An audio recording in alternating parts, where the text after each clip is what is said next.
We have a big brush with fame here happening today. As I look out our windows, we have a celebrity from Brokeback Mountain, the truck. You know, the actual truck in the movie. The electricity in the building, the feeling, everybody's excited to have the Brokeback Truck on 7th Avenue. Some stories behind the truck as well. Oh, yeah, it's fascinating, and we're going to hear all about it and what has happened to the truck since the film. But also, I want to point this out, not the only star of Brokeback Mountain in and around the studio today. We might get to see Barb's First, brush. out to Michelle McDougall. Thursday's weather forecast looking sunny to start. It sure is. Nice blue sky out here, and that truck behind my left shoulder, that is it. That truck, Jake Gyllenhaal drove that one. Apparently there's a stunt double too. So yeah, Barb and Andrew have been talking about that too. It's exciting around here. They're absolutely right. Good morning. 13 degrees. We've got these mainly sunny skies. It's gorgeous out here. We're going to take a break though. We'll be back after this with a look at all of the news headlines in the paper. And yes, there's our Brokeback Mountain truck, the actual vehicle used in the film. We'll learn more coming up. Let's talk about Brokeback Mountain. We've got the star, the truck. The truck is out front. On 7th Avenue, but not the only brush with Brokeback this morning. Our own Barbie. Barb Mitchell is in the movie. Like way in the background. Let's take a look. Way in the background. It's, you know, you'd be lucky to ever see me. I'm Where nowhere. is Where am I? she? You'll never find me. Bottom left. It's like, where's Waldo? Bottom left. Where's Waldo? Where are you? Where's Are you bottom Waldo? left? Are you going to slide through? See, you missed it. Did we already miss it? I think you did. Huh? See? Oh, there you are. There you are. You were at the end. Your hair was up, right? I can't even find Your me. hair was up. The last second. Is your hair up? Yes, my hair's up. His hair's up like this? This is my international Right where? symbol for hair's up. This is hair's up right here. Okay. Look, just above the July 27th stamp. You're going to see her slide in. There she is. Oh, wow. Big starring role. I know there was another shot, the wider shot. I was somewhere. I don't know. You know, it's like. Give me a break. Did you get... I got to stand beside Jake Gyllenhaal all day. It doesn't get better than that. Any follow from the Academy Awards? Did you get Oh, some yeah, they've been recognition? hunting me, to offer me big roles. That's awesome. I would brag about that nonstop. Yeah, I got to dance all day. I got to talk with Jake Gyllenhaal and oogle over him, and I got paid. That's awesome. And there you go. Look at that. See, that's a vaguely familiar vision there. Somehow that is familiar to me. Glenn, I don't think it was in the movie, but that, I think I like the that's music. a familiar scene. That's awesome. We're going to learn more about the truck coming up. That's your news to 7:36, 14 degrees. We head outside to Barb. And Barb, I saw you in Brokeback in that scene, and you were a star. And we are outside, of course, with Rob Freeman, who is the proud owner of the actual truck that was in Brokeback Mountain. And many people are familiar with it. If you saw the movie, I believe we have some footage of the movie. It had some of the most beautiful scenic shots of Alberta and this lovely truck, which, you know, is a classic GM truck and with a black finish. And Rob, tell me, what year is this truck? It's a 1950 GMC. Mm-hmm. All right. How did you actually acquire this truck? Well, I happened to see an article in the Globe and Mail that a 16-year-old from Pincher Creek, Matt Kennedy, was selling it on eBay, and he was going to use the money for college. And I thought, oh man, that's neat. And I love the movie, very touched by the movie. And I thought that would be so great to get the truck from the movie. And I actually placed a bid on eBay, but I was going away to Germany, so skiing in Austria. And I actually won it while I was away. I was the last one to find out. Now you paid a pretty price for this truck. I mean, I think the kid got the ultimate deal because he got it for next to nothing from the movie creators. Yes, he did. But you've turned this around into an actual, you know, tourist attraction in itself. Well, that's right. I was bidding against quite a few people from all over the world, and I was the lucky guy that actually got it.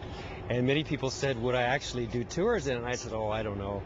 But the more I got thinking about it, I thought, you know, that'd be a lot of fun to do. So I put up a tour on eBay, and a fellow by the name of Bob Welsh and his son Jeff Welsh from Indiana won the tour, and we just finished that on Monday.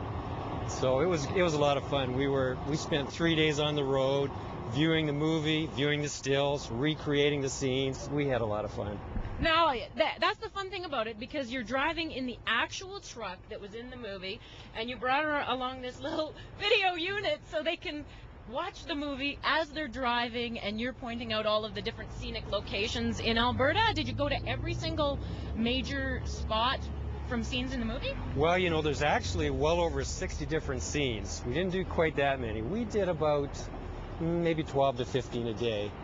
And we did so many interviews with the radio and the TV as well, we had to work that into it. But we did get most of the scenes done, and just had a lot of fun doing it. Great people. They didn't want to go home. That's right. Now, was there a personal drive involved in keeping the truck in Alberta, or your own special interest in the movie? What was the motivating force? Well, I live in Bragg Creek myself, and the movie was filmed, some parts of it near Moose Mountain and so on. I didn't know that at the time. When I found out that the movie was filmed there, I thought that would be so great if I could actually get the truck and keep it right in the same spot where it was. So it was just a very interesting thing to do. Really enjoyed it. Can I ask how much you paid for this vehicle? Around $70,000 Canadian. Wow. Well, good for you for having the money to do it. You had to do some work on it, too, though, because it wasn't in great shape after the film, was it? That's correct. It was just spray painted black with a cheap spray, and it had been sitting out for quite a while afterwards. A little bit rusty, so we had to actually repaint it to, you know, top quality paint. Now, tell me a little bit about the tours. Is this something that you're going to do ongoing? And I understand there might be a charity involved. Well, I didn't want to take any money for myself. That really took the fun out of it. So I thought if I do a tour like I did, the money would go to charity. And I said I would just do one only. And in the eBay listing it says this year. So perhaps I might do another one next year. We'll just see how it goes. It was a lot of fun. I really enjoyed it. We had so much fun scouting out all the sites in advance of the people coming out. 3 fellas, myself and 2 other fellas.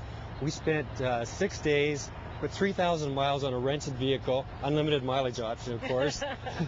About 12 to 14 hours a day, documenting all the sites, taking pictures, hearing all the stories from all the people involved in the movie.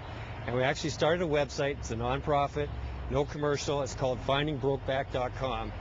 The day we put it on the web, there was over 8,000 hits.